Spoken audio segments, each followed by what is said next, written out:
Well, having suffered years of unrest and kidnappings, the pronouncement of bandits as terrorists may sound like music to the ears of many who have been fallen victims.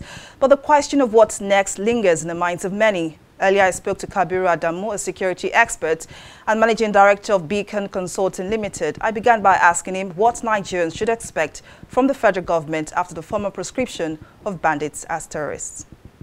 It is a requirement of the Terrorism Prevention Act as amended 2013 that only a competent court of jurisdiction can declare any group or any individual as terrorist.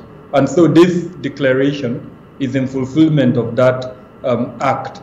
Now, whether it should have been done before now or not, the reality is that this particular activity led to the death of thousands of Nigerians. Several groups, including the terrorism in Global Terrorism Index, has indicated that these groups have been killing Nigerians. Now, why perhaps it may have been a little bit difficult for the government to move to declare them terroristic is that, number one, they are not politically organized. So it was difficult, for instance, to identify a structure for which they were operating in. But the good news is that when the government gazetted the court pronouncement, it identified two of these groups that appear to have some form of political organization, what it called Mbindiga, which in Hausa means gunmen, and then the Banga, which is the Hausa word for vigilante. So it appears that now government is aware they have some form of political organization, and that is why it moved to pronounce them. I know there are concerns regarding the human right element with, using the second aspect of our terrorism laws, which is the counter-terrorism strategy to approach this issue. These groups sometimes are embedded within communities that are innocent and who, because they require protection, keep quiet about their activities.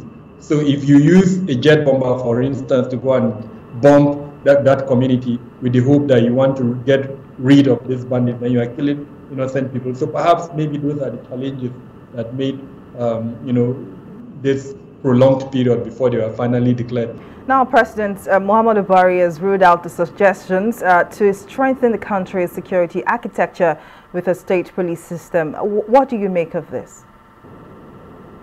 Yes, the issue of decentralization of the Nigerian police is one issue that I know has been on the front burner of discussions for a very long time.